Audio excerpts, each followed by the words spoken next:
Mamá nos echó de la casa. Dijeron los niños con los ojos llenos de lágrimas frente al hombre que jamás imaginaron encontrar. Y cuando sepas la razón, no lo vas a creer. El viento frío de la tarde agitaba las hojas secas en la acera mientras los dos pequeños permanecían abrazados bajo la marquesina de una tienda cerrada. La ciudad seguía su ritmo indiferente, coches de lujo pasando a toda velocidad, ejecutivos caminando con prisas, nadie deteniéndose a preguntar por qué una niña de 7 años sostenía la mano temblorosa de su hermano menor. El hombre que los observaba desde el otro lado de la calle no era cualquier transeúnte. Vestía un abrigo oscuro de corte impecable, reloj de colección y una mirada acostumbrada a calcular riesgos y oportunidades. Era conocido en los círculos empresariales como Alejandro Balcázar, uno de los millonarios más influyentes de la región. Sin embargo, en ese instante no estaba pensando en inversiones ni contratos, sino en la expresión desesperada de aquellos niños. Se acercó despacio, con cautela, como si temiera asustarlos. ¿Dónde están sus padres?, preguntó con voz firme pero suave. La niña levantó la mirada. Tenía el rostro manchado por lágrimas secas y una determinación inusual para su edad. Nuestra mamá nos echó de la casa. El pequeño asintió aferrándose más fuerte a su hermana. Alejandro frunció el ceño. Eso no tiene sentido. ¿Por qué haría algo así? La niña dudó un segundo. Miró a su alrededor como si las paredes pudieran escucharla. Porque escuchó algo, algo que no debía. El millonario sintió un escalofrío recorrerle la espalda. ¿Qué escuchó? El niño susurró casi sin voz. Una llamada sobre papá. Alejandro se quedó inmóvil. El nombre papá resonó en su mente con un eco extraño. Observó mejor a los pequeños. El niño tenía el mismo tono de ojos que alguien que él había conocido muchos años atrás. La misma intensidad. ¿Dónde está su padre ahora?, preguntó, intentando mantener la compostura. La niña bajó la mirada. No está. Mamá dice que desapareció, pero yo escuché que alguien dijo que lo habían encontrado. El silencio se volvió pesado. Alejandro respiró hondo. Algo no encajaba. Se arrodilló para estar a la altura de los niños. Escuchen, no deberían estar aquí solos. Hace frío. ¿Han comido? Negaron con la cabeza. Sin pensarlo demasiado, los llevó a un restaurante cercano. No uno cualquiera, sino uno de los más exclusivos de la zona. Los camareros lo reconocieron al instante y se apresuraron a atenderlo, aunque miraban con desconcierto a los pequeños desaliñados que lo acompañaban. Mientras los niños devoraban la comida con hambre acumulada, Alejandro no dejaba de observarlos. Había algo en ellos que lo inquietaba profundamente. No era solo compasión. Era una sensación más profunda, casi personal. Cuéntenme exactamente qué pasó, pidió cuando terminaron. La niña respiró profundo. Anoche mamá estaba hablando por teléfono en la cocina. Pensó que estábamos dormidos, pero yo bajé por agua. Escuché que alguien le dijo que papá estaba vivo. El corazón de Alejandro dio un vuelco. ¿Vivo?, repitió. Sí, y que alguien poderoso había tenido que ver con su desaparición. Las palabras quedaron suspendidas en el aire como una acusación invisible. Mamá empezó a llorar, luego gritó que todo era culpa nuestra. Que si no hubiéramos nacido, papá no habría tenido que hacer ese trato. Alejandro sintió que la sangre se le helaba. ¿Qué trato? La niña negó lentamente. No sé. Solo dijo que era con un hombre rico, muy rico. Un silencio incómodo se instaló en la mesa. El millonario apoyó las manos sobre la mesa, intentando procesar lo que acababa de escuchar. Un trato. Un hombre rico. ¿Desaparición? Habían pasado 10 años desde aquel escándalo empresarial que casi destruyó su imperio. Un socio que desapareció misteriosamente después de firmar documentos cruciales. Un hombre llamado Mateo Rivas. Alejandro levantó la mirada hacia el niño. Los ojos. Eran exactamente los mismos. ¿Cómo se llama su padre?, preguntó con un hilo de voz. La niña respondió sin imaginar el impacto de sus palabras. Mateo Rivas. El mundo de Alejandro pareció detenerse. Mateo Rivas había sido su socio. Y su mejor amigo. Hasta que un día, tras una discusión brutal por un contrato millonario, Mateo desapareció dejando atrás deudas, rumores y un silencio lleno de sospechas. La versión oficial decía que había huido con dinero de la empresa. Alejandro nunca lo creyó del todo, pero aceptó la historia porque era conveniente. Ahora, frente a él, estaban dos niños que podían ser la prueba viviente de que la verdad era mucho más oscura. ¿Dónde viven?, preguntó finalmente. Vivíamos en la calle San Telmo, pero ya no podemos volver, respondió la niña. Alejandro tomó una decisión impulsiva. Vendrán conmigo por esta noche. Mañana veremos qué hacer. Los niños intercambiaron una mirada nerviosa, pero algo en el tono del hombre les transmitió seguridad. Minutos después, un automóvil negro de alta gama los recogía frente al restaurante. Mientras el coche avanzaba hacia la mansión Balcázar, Alejandro sentía que cada kilómetro lo acercaba no solo a su casa, sino a un pasado que había intentado enterrar. Cuando llegaron, los niños miraron asombrados la enorme propiedad iluminada. ¿Usted vive aquí?, preguntó el pequeño. Sí. Entraron al vestíbulo de mármol. El eco de sus pasos parecía amplificar el peso del momento. Alejandro ordenó que prepararan habitaciones para los niños y pidió a su asistente personal que investigara discretamente cualquier noticia reciente sobre Mateo Rivas. Esa noche, mientras todos dormían, Alejandro abrió una caja fuerte oculta en su despacho. Dentro había documentos antiguos, contratos, fotografías y una grabación que nunca se atrevió a escuchar completa. La colocó en el reproductor. La voz de Mateo llenó la habitación. Si algo me pasa, es porque descubrí lo que realmente estás haciendo, Alejandro. El millonario cerró los ojos con fuerza. La grabación continuaba, pero él nunca había tenido el valor de escuchar el final. Hasta ahora. La voz seguía. Ellos creen que es solo un negocio, pero tú sabes que no lo es. Si desaparezco, protege a mi familia. No dejes que paguen por mis errores. Alejandro sintió un golpe en el pecho. ¿Había ignorado una advertencia? ¿O alguien había manipulado todo para enfrentarlos? Un golpe en la puerta lo sacó de sus pensamientos. Era su asistente pálido. Señor, encontré algo. Hace 3 días alguien registró el nombre de Mateo Rivas en un hospital privado. Ingresó con identidad falsa. Alejandro se levantó de inmediato. ¿Está vivo? El asistente tragó saliva. Sí, pero hay algo más. La persona que pagó su tratamiento. El silencio volvió a instalarse. Fue alguien que trabaja para usted. Alejandro sintió que el suelo desaparecía bajo sus pies. ¿Quién?, preguntó con voz grave. El asistente dudó apenas un segundo. Ramiro Salcedo. Su director financiero. El nombre cayó como una bomba silenciosa en la habitación. Ramiro llevaba más de 12 años trabajando a su lado.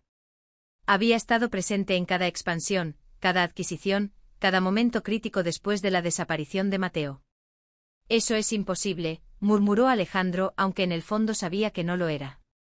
Su mente comenzó a reconstruir piezas olvidadas, la insistencia de Ramiro en cerrar el caso rápidamente, su presión para declarar oficialmente que Mateo había huido con fondos, su frialdad cuando los rumores comenzaron a circular. ¿El hospital sabe quién pagó realmente?, preguntó. El pago se hizo a través de una empresa pantalla, pero el rastro conduce directamente a él. ¿Y hay más? Mateo ingresó inconsciente.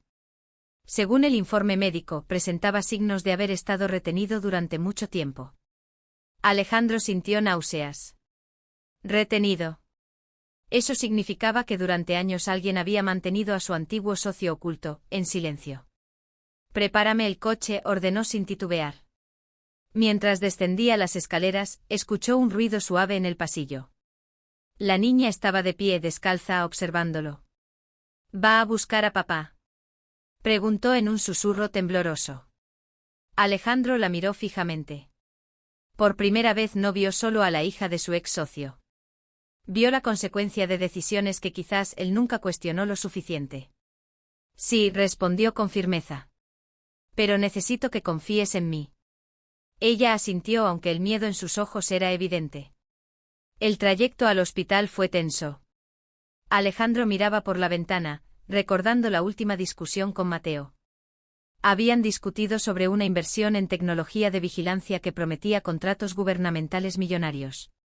Mateo había dicho que cruzaban una línea peligrosa. Alejandro, cegado por la ambición, lo acusó de debilidad. 2 días después, Mateo desapareció. El coche se detuvo frente al hospital privado. A esa hora de la madrugada, el edificio parecía más una fortaleza que un centro médico. Alejandro entró decidido. Mostró su identificación, su influencia abrió puertas que normalmente permanecerían cerradas. Cuando finalmente llegó a la habitación indicada, su corazón latía con violencia. Empujó la puerta. Mateo estaba allí. Más delgado, pálido, con el rostro marcado por cicatrices que no estaban antes. Conectado a máquinas, respirando con dificultad, pero vivo. Alejandro se acercó lentamente. Mateo, susurró. Los párpados del hombre se movieron levemente. Un esfuerzo enorme. Finalmente abrió los ojos. Tardó unos segundos en enfocar. Cuando reconoció el rostro frente a él, una mezcla de emociones cruzó su expresión, sorpresa, desconfianza, y algo más. Sabía que vendrías, murmuró con voz apenas audible. Alejandro sintió un nudo en la garganta. ¿Qué pasó? ¿Quién te hizo esto? Mateo intentó incorporarse, pero el dolor lo detuvo. No fue quien crees, dijo con dificultad. No fue un enemigo externo. Alejandro frunció el ceño. ¿Entonces quién? Mateo lo miró fijamente como si midiera cada palabra. El trato nunca fue contigo realmente. Fue con él. ¿Con quién, Mateo? El monitor cardíaco comenzó a emitir pitidos más rápidos. Ramiro siempre quiso el control total. Tú eras la cara, yo la conciencia. Él necesitaba quitarnos del medio. Alejandro retrocedió un paso, como si la verdad lo hubiera golpeado físicamente. Eso no tiene sentido. Él trabajaba para mí. Mateo soltó una risa débil. No, tú trabajabas para su plan sin saberlo. El aire en la habitación se volvió pesado. Hay documentos, pruebas, continuó Mateo con esfuerzo. En la antigua bodega del puerto. Los guardé allí antes de que me atraparan. ¿Atraparan? Mateo cerró los ojos un instante como si reviviera el horror. Me citaron para negociar. Pensé que eras tú, pero cuando llegué, no eras tú. Alejandro sintió que cada pieza del rompecabezas comenzaba a encajar de la manera más aterradora posible. Fue una trampa, susurró. Mateo asintió débilmente. Y tus hijos, corrigió con dificultad, mis hijos, están en peligro si Ramiro sabe que estoy despierto. El monitor volvió a acelerarse. Alejandro apretó los puños. Si Ramiro había sido capaz de secuestrar a su propio socio durante años, ¿qué más estaría dispuesto a hacer para proteger su secreto? En ese mismo instante el teléfono de Alejandro vibró en su bolsillo. Un mensaje desconocido apareció en la pantalla. Ya sé que fuiste al hospital. Vuelve a casa. Los niños no deberían estar solos. El corazón de Alejandro se detuvo por un segundo. Levantó la mirada hacia Mateo, que aún luchaba por mantenerse consciente. No pueden estar solos, murmuró. El mensaje no incluía firma, pero no hacía falta. El tono frío calculado era inconfundible. Ramiro sabía. Siempre sabía demasiado. Alejandro marcó inmediatamente a su asistente. Los niños siguen en la casa. Hubo unos segundos de silencio que parecieron eternos. Señor, hace 10 minutos se activó la alarma perimetral del ala norte. Pensé que era un fallo técnico, pero ahora... Ahora nada, interrumpió Alejandro con voz firme. Cierra todas las puertas electrónicas. Nadie entra, nadie sale. Y llama a seguridad privada. Que estén armados si es necesario. Colgó sin esperar respuesta. Mateo intentó incorporarse de nuevo. No vayas solo, susurró con dificultad. Él siempre tiene un plan alterno. Alejandro apretó la mandíbula. No puedo dejar que les pase algo. En la bodega, hay más que documentos, añadió Mateo con un hilo de voz. Hay grabaciones. Conversaciones donde Ramiro admite todo. Si las obtienes, podrás detenerlo legalmente. Eso tomará tiempo. Mateo lo miró con intensidad, a pesar de su debilidad. Entonces gana tiempo. El monitor cardíaco volvió a estabilizarse ligeramente. Los médicos entraron al notar la alteración en los signos vitales. Alejandro tuvo que salir al pasillo mientras trabajaban con rapidez alrededor de la cama. Apoyó la espalda contra la pared fría del hospital. Durante años creyó que él había sido el estratega principal, el hombre que movía las piezas. Ahora entendía que quizás siempre fue una pieza más. Su teléfono vibró otra vez. Esta vez era una imagen. Abrió el mensaje y sintió que la sangre se le helaba. La fotografía mostraba el interior de su propia sala. La niña y el pequeño estaban sentados en el sofá. Parecían asustados, pero ilesos. Frente a ellos, de espaldas a la cámara, se distinguía claramente la silueta de un hombre alto con traje gris. Ramiro. El texto debajo decía, hablemos como adultos. Solo tú y yo. Si llamas a la policía, la historia cambia. Alejandro cerró los ojos un segundo, intentando controlar la rabia que amenazaba con dominarlo. No podía actuar impulsivamente. Ramiro quería eso. Marcó el número desconocido. Contestaron al segundo tono. Sabía que llamarías, dijo la voz tranquila al otro lado. Aléjate de los niños. Siempre tan directo, Alejandro. Eso me gusta de ti. Si les haces daño. No soy un monstruo, interrumpió Ramiro con una risa suave. Los niños son palancas nada más. Alejandro sintió un golpe en el estómago. ¿Qué quieres? Que recuerdes quién construyó realmente tu imperio. Sin mí habrías quebrado hace años. Yo limpié tus errores. Yo convertí tus riesgos en ganancias. ¿Secuestrar a mi socio fue parte del plan financiero? Hubo un breve silencio. Mateo era un problema. Tenía escrúpulos. Y tú estabas demasiado dividido entre tu ambición y tu amistad. Alguien tenía que tomar decisiones difíciles. Lo mantuviste cautivo durante años. Lo mantuve fuera del camino. Vivo. Eso ya es generoso. Alejandro apretó el teléfono con tanta fuerza que sus nudillos se pusieron blancos. Déjalos ir y hablaremos. No. Primero vienes solo. A la bodega del puerto. El mismo lugar donde todo empezó. El eco de las palabras de Mateo regresó a su mente. La bodega. Si no llegas en una hora, continuó Ramiro con tono frío, empezaré a reducir tus opciones. La llamada se cortó. Alejandro bajó lentamente el teléfono. Tenía que tomar una decisión imposible. Ir a la bodega significaba entrar en territorio controlado por Ramiro. Pero no ir significaba poner en riesgo inmediato a los niños. Mientras caminaba hacia la salida del hospital, su mente trabajaba a toda velocidad. Ganar tiempo, había dicho Mateo. Sacó otro teléfono, uno que casi nunca utilizaba. Marcó un número guardado bajo un nombre simple, Duarte. Necesito que actives el protocolo alfa, dijo sin preámbulos. Del otro lado, una voz grave respondió. Pensé que nunca lo usarías. Yo también. Pero hoy no tengo elección.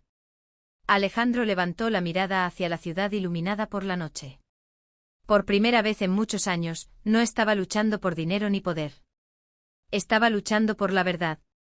Y por dos niños que, sin saberlo, habían desenterrado el secreto más peligroso de su vida. Subió al coche, pero antes de cerrar la puerta recibió un último mensaje. Un vídeo. Temblando, lo reprodujo. En la pantalla, Ramiro se inclinaba frente a los niños, sonriendo con calma inquietante. Tu papá y yo tenemos asuntos pendientes, decía mirando directamente a la cámara. Y tú, Alejandro, siempre fuiste demasiado sentimental para este juego. La imagen del vídeo se congeló en la sonrisa de Ramiro, pero algo en su expresión no era seguridad absoluta, era prisa. Y Alejandro lo notó. Respiró hondo. Durante años había jugado al ajedrez empresarial, anticipando movimientos, leyendo silencios, detectando grietas invisibles. Ramiro creía que tenía el control porque sostenía la pieza más frágil del tablero, los niños. Pero había cometido un error. Subestimó cuánto había aprendido su supuesto jefe. Actívalo todo, ordenó Alejandro por el teléfono secundario. Drones, cámaras del perímetro, bloqueo satelital. Ahora. Mientras el coche arrancaba, en la pantalla del sistema privado comenzaron a aparecer imágenes en tiempo real de su mansión. Ramiro no sabía que después del escándalo de años atrás, Alejandro había instalado un protocolo secreto imposible de desactivar sin su huella biométrica. En la sala, Ramiro seguía hablando con falsa calma. No sabía que cada palabra estaba siendo grabada y transmitida directamente a un servidor externo, y a la Fiscalía Económica con la que Duarte ya estaba en contacto. Alejandro no fue a la bodega. Fue a su casa. Cuando el coche se detuvo frente a la mansión, las luces exteriores se apagaron de golpe. Luego las puertas internas se sellaron automáticamente. Dentro, Ramiro miró a su alrededor, desconcertado. ¿Qué está pasando?, murmuró. Las pantallas del salón se encendieron simultáneamente. En todas apareció el rostro de Alejandro sereno, firme. Se acabó, Ramiro. La sonrisa del director financiero desapareció. No te atreverías. Te atreviste tú primero. Durante años manipulaste cifras, creaste empresas fantasma, secuestraste a mi socio y me convertiste en cómplice sin saberlo. Pero olvidaste algo, yo también sé proteger lo que es mío. Sirenas comenzaron a escucharse a lo lejos. Ramiro retrocedió un paso. No tienes pruebas suficientes. En ese instante otra pantalla mostró fragmentos de audio recuperados de la bodega, conversaciones donde su voz admitía cada movimiento, cada traición. El color abandonó su rostro. Mateo habló, susurró. No, respondió Alejandro. Tú hablaste demasiado. La policía irrumpió minutos después. Ramiro no opuso resistencia. Por primera vez parecía pequeño. Vulnerable. Sin estrategia. Los niños fueron llevados a una habitación segura mientras todo terminaba. Horas más tarde el amanecer tiñó el cielo de tonos dorados. En el hospital, Mateo abrió los ojos nuevamente. Esta vez no había miedo en la habitación. Alejandro estaba allí. Terminó, dijo con voz baja. Mateo lo observó en silencio, evaluándolo como hacía años atrás. ¿Y ahora? Alejandro miró por la ventana, donde la luz del sol comenzaba a iluminar la ciudad. Ahora arreglamos lo que quedó roto. Días después, la verdad ocupó titulares nacionales. El escándalo financiero más grande de la década. Un cerebro oculto detrás de un imperio. Un secuestro prolongado disfrazado de desaparición. Pero lo que más impactó al público no fue la caída de Ramiro. Fue la decisión de Alejandro. Renunció a parte de su fortuna para crear una fundación dedicada a proteger a víctimas de corrupción corporativa. Reestructuró su empresa desde cero, esta vez con transparencia absoluta. Y lo más importante, asumió públicamente su responsabilidad por no haber visto lo que estaba frente a él. En el jardín de la mansión, ahora menos imponente y más cálido, los niños jugaban mientras Mateo, aún en recuperación, los observaba sentado en una silla bajo el sol. Alejandro se acercó lentamente. Durante años pensó que el poder era controlar el resultado. Ahora entendía que el verdadero poder era elegir hacer lo correcto cuando todo podía destruirte. La niña levantó la mirada y sonrió. Sabía que volverías por nosotros. Alejandro se inclinó levemente. Nunca más estarán solos. El viento suave movió las hojas de los árboles, y por primera vez en mucho tiempo, el silencio no pesaba. Era paz. Porque a veces el verdadero shock no es descubrir la traición, sino descubrir que todavía estás a tiempo de cambiar tu destino.